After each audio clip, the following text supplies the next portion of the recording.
Hi UK Entrepreneur Hub, my name is Kara Curtayne. I am the director of Karaccounts Limited, which is an online bookkeeping and accountancy practice. So we do all the bookkeeping, all the accounts, all the VAT returns and all the HMRC submissions. I have a no dinosaur rule. That means I have no dinosaur clients, no dinosaur businesses, no dinosaur bookkeeping processes and absolutely no dinosaur software. I like to modernise everything and keep it as streamlined as humanly possible. So the reason I started my business was because I needed to have employment that was going to work around me rather than me working around it. So when I was 17, you're going to need to get your tiny little violins out now. I was diagnosed with something called osteosarcoma, which is a form of bone cancer. I had to have chemotherapy, and alongside chemotherapy, I had to have something called limb salvage surgery, which is where my femur bone and my knee joint was removed and replaced with a metal prosthesis, and I had a load of my quadricep muscle removed as well. I was in a wheelchair for a while. I had to learn how to walk again, etc, etc. Unfortunately, that surgery left me in absolutely bucket loads of pain, and I still have to take quite a lot of painkillers to help manage it. When I went back to work, I was really struggling with the commute, and I've actually had to leave 2 jobs because I just got to a point where I was like, I actually cannot commute any longer. I was already working in like finance departments in very junior roles, so it kind of made sense to do something that was going to be linked to that because I already had some experience in that area. Then I got pregnant with my eldest and split up with his dad. So by the time I was like 21 years old, I was a single mum with a disability from having cancer, on benefits. I had no qualifications because I actually went straight into work from leaving school. It was an absolute nightmare.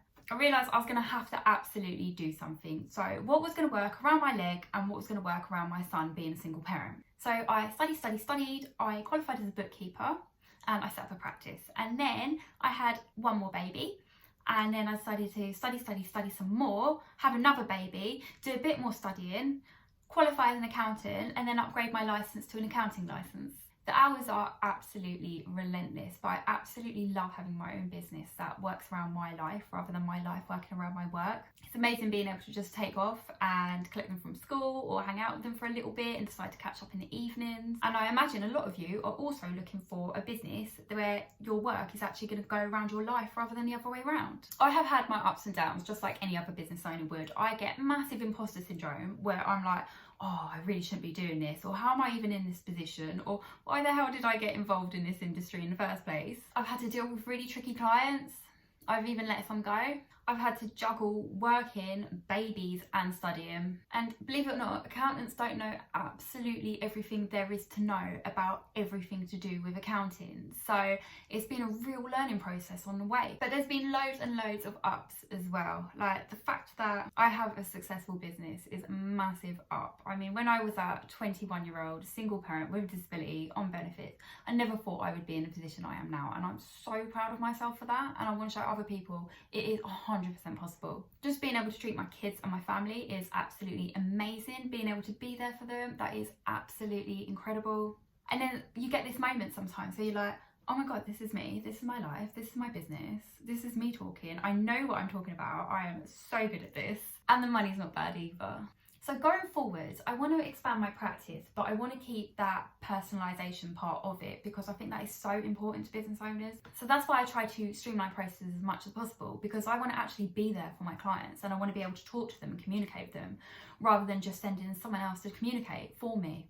Ultimately, I do want to start hiring people, but I want to make sure I'm only hiring apprentices from disadvantaged backgrounds where they're fresh out of school and they're unable to do A-levels or go to university because they have to contribute towards their household bills. I get so frustrated by other businesses' fixation on you must have a 2-2 from any university in any discipline in order to apply for this role, because it just puts so many barriers in so many places for so many people and it's just completely unnecessary. There are actually jobs that I'm more than qualified for that I can't even apply for because I haven't got a university degree, even though I'm a qualified accountant. It's ridiculous.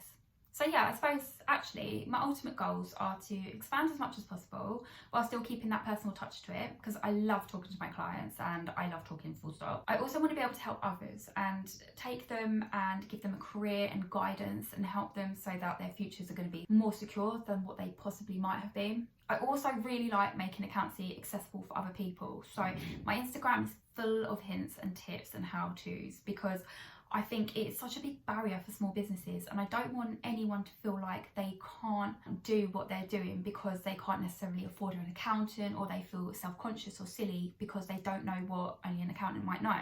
If I was to give you any advice, is that it probably will take over your life for a while, but it is so worth it. And please do not take tax advice from Dave down the pub, or the COVID safe version of Dave down the pub, which would be Dave in the park standing 6 foot away from you.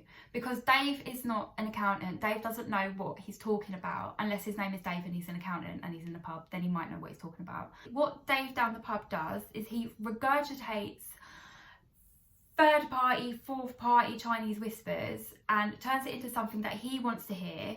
And then I'm the bad guy because I have to correct or let someone down on whatever wrong information Dave's given them. And please don't take a bit of advice as gospel just because it's what you want to hear and it aligns with what you would rather it be.